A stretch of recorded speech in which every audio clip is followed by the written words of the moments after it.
खाटू श्याम मंदिर सीकर राजस्थान में स्थित है। खाटू श्याम का इतिहास बहुत प्राचीन है। आज से लगभग 1000 वर्ष पूर्व में इस मंदिर का निर्माण हुआ था। सीकर जिला मुख्यालय से 43 किलोमीटर दूर खाटू नामक गांव में बाबा खाटू श्याम का प्राचीन मंदिर है। इस मंदिर में भगवान श्री कृष्ण और बर्बरीक की पूजा होती है। खाटू श्याम में बर्बरीक का सिर है, जिसे बर्बरीक ने भगवान श्री कृष्ण के कहने पर दान कर दिया था। कलयुग में खाटू श्याम को श्री कृष्ण का अवतार माना जाता है। खाटू श्याम को हारे का सहारा कहा जाता है, क्योंकि जिसकी मनोकामना कहीं पूरी नहीं होती उसको श्याम बाबा पूरी करते हैं। इस वीडियो में हम आपको खाटू श्याम का इतिहास, कहानी, कथा और खाटू श्याम मंदिर कहाँ स्थित है, इसकी पूरी जानकारी देंगे। खाटू श्याम का इतिहास महाभारत काल से है। ये पांडुपुत्र भीम के पौत्र थे, जिनसे खुश होकर भगवान श्री कृष्ण ने इनको कलयुग में अपने नाम से पूजनीय होने का आशीर्वाद दिया था। खाटू श्याम जी का नाम बचपन में बर्बरीक था। घर परिवार, माता पिता और गुरुजन सभी इनको बर्बरीक नाम से ही जानते थे। भगवान श्री कृष्ण ने इनको अपने घुंघरालू बालों की वजह से श्याम नाम दिया था।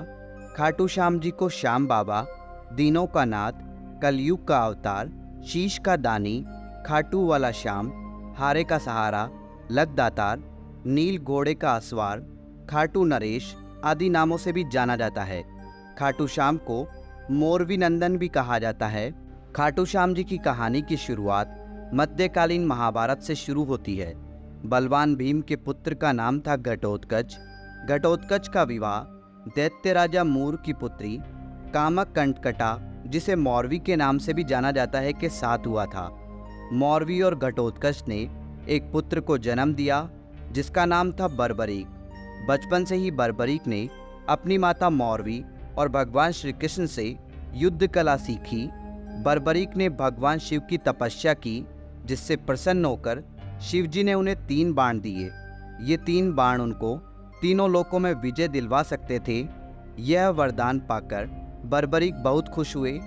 बर्बरीक अपनी वीरता और शक्तियों के लिए जाने जाते हैं। महाभारत काल में जब कौरव और पांडवों के बीच युद्ध शुरू होने वाला था, तब बर्बरीक अपनी माता के पास गए और युद्ध देखने की स्वीकृति मांगी। इस पर उनकी माता ने उनसे पूछा कि तुम किसकी तरफ से युद्ध लड़ोगे। इस पर बर्बरीक ने जवाब दिया, जो हारेगा मैं उसकी तरफ से युद्ध लड़ूंगा। माता से आज्ञा मिलने के बाद बर्बरीक महाभारत का युद्ध देखने के लिए निकल पड़े।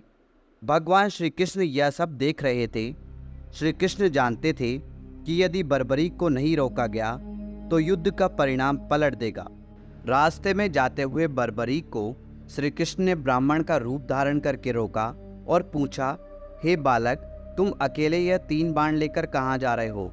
तब बर्बरीक ने जवाब दिया कि मैं महाभारत का युद्ध देखने जा रहा हूँ और इस युद्ध में जो हारेगा मैं उसका साथ दूंगा।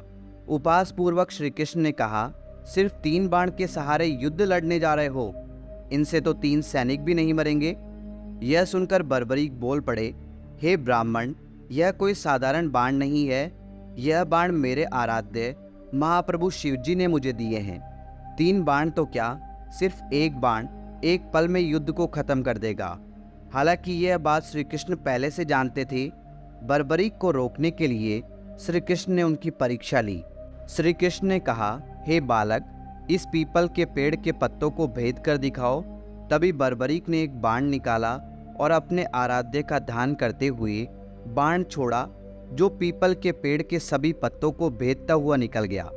बर्बरीक ने ब्राह्मण से पूछा, आप कौन हो और मुझसे क्या चाहते हो?